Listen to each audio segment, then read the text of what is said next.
criopreservação de corpos, existe uma alternativa. Esse indivíduo vai nascer sem memória, sem nada de memória, zero. É como se ele tivesse um recém-nascido. Ele vai nascer fazendo gugu dadá.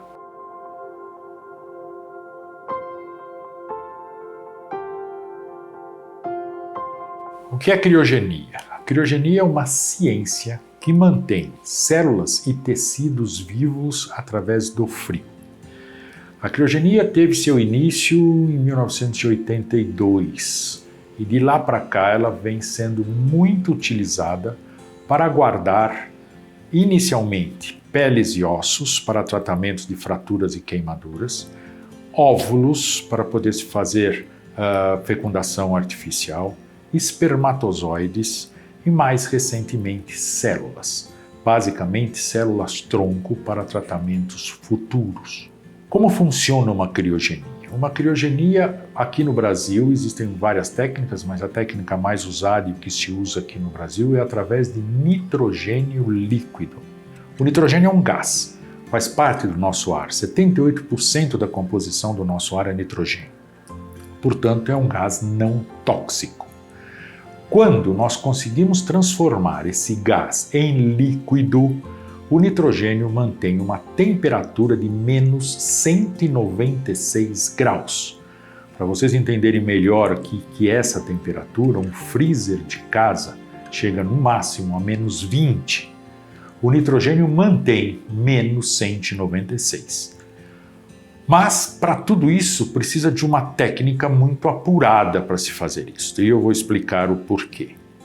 Quando se congela um material em casa, você comprar sua carne, seu frango, e você guardar essa carne e frango para utilizar posteriormente, quando você congela e você coloca isso no congelador, quando essa temperatura atinge o que a gente chama de ponto de cristalização, isto é, de menos 12 a menos 15 graus, a água que está dentro do nosso citoplasma, das nossas células, vocês lembram da escola, a célula é composta de membrana, citoplasma e núcleo.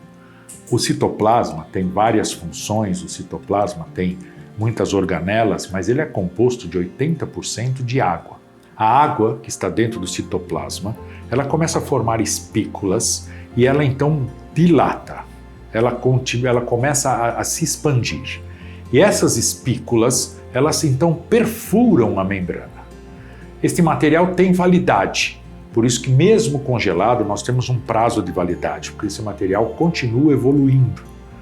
Quando nós descongelamos esse material, essas células estão mortas. Então nós precisamos consumir esse material. Ele está bom para consumo, porém as células estão mortas. O que eu não posso fazer? Eu não posso guardar ele de novo. Eu não posso congelar ele de novo, porque aí o prazo de validade dele é muito curto. Esse material vai se deteriorar.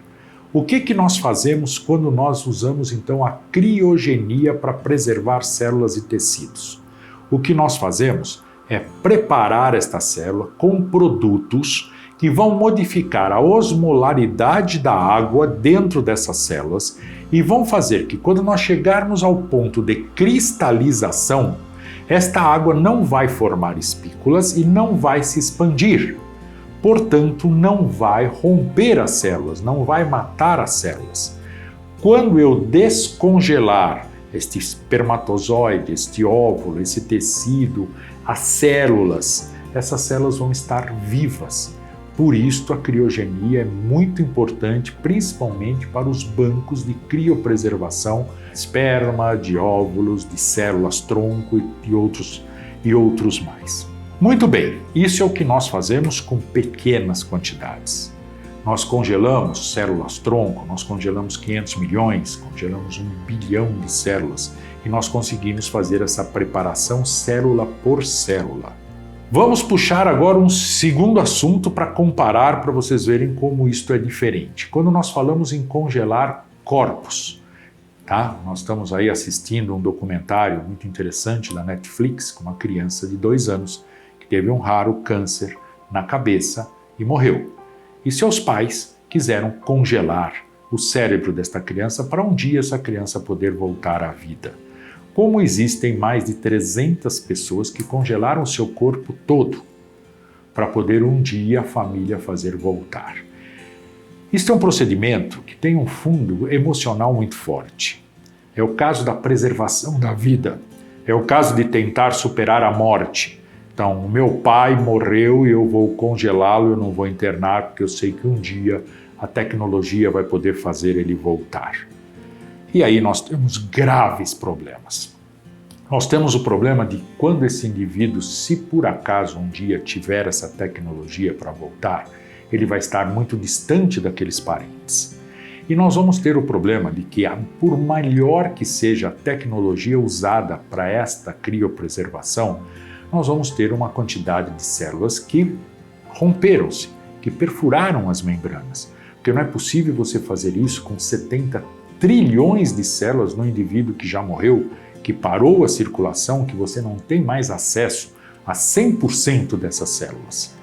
Então, além de nascer num período onde ele não vai ter mais contato com aquelas pessoas que quiseram congelá-lo, nós vamos ter problemas porque nós vamos ter deficiências gravíssimas e um problema mais sério ainda, que é o problema que eu me debato e que eu falo e que eu tento mostrar para essas pessoas que me perguntam. Esse indivíduo vai nascer sem memória, sem nada de memória, zero. É como se ele tivesse um recém-nascido. Ele vai nascer fazendo gugu dadá. Ele foi resetado o cérebro dele. Ele não sabe quem é ele, o nome dele, quem são os pais, o que ele fez na vida. Então nós vamos ter um indivíduo de 70, 80 anos de idade que vamos supor que consiga voltar à vida, não é o que eu acho, a minha opinião é totalmente ao contrário, mas eu não sou o dono da verdade, então vamos supor que isto realmente funcione e um dia essa pessoa possa voltar, ele vai voltar um bebê, porque ele resetou a memória e essa memória não tem um disco rígido, nós não temos um pendrive, nós não temos como guardar essa memória. A partir do momento em que nós morremos, automaticamente as ondas elétricas que são responsáveis pela nossa memória, elas desaparecem. E desaparecendo essas ondas elétricas, tanto do coração como do cérebro, nós resetamos, nós fizemos um reset da nossa memória, apagamos tudo e temos que começar do zero. Por isso, então, que a criogenia é muito importante para células e tecidos e não para corpo humano. Existe uma alternativa, é você se mudar para a Califórnia, que é onde tem a empresa que faz esses congelamentos de corpo, em vida.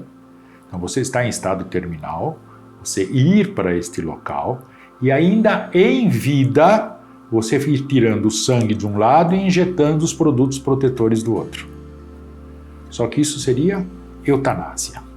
E a eutanásia ainda não é permitido por lei em nenhum lugar do mundo.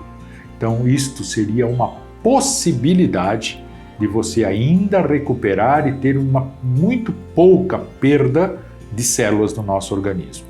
Mas isso, infelizmente, por lei ainda não é permitido. Então você tem que morrer para fazer isso. E ao morrer, você coagula todo o teu sangue, você bloqueia toda a entrada nessas células. Você tem 15 minutos para manter sua memória ainda depois da morte, depois da parada da circulação, e isso realmente ainda é impossível de ser feito. Portanto, criopreservação de corpos funciona só psicologicamente para aqueles que querem achar que os seus entes queridos ainda vivem dentro de um tanque de nitrogênio. Eu sou o Dr. Carlos Alexandre Ayub, médico e fundador do Centro de Criogenia Brasil desde 2003. Lidamos com criogenia e somos pioneiros no Brasil. Muito obrigado.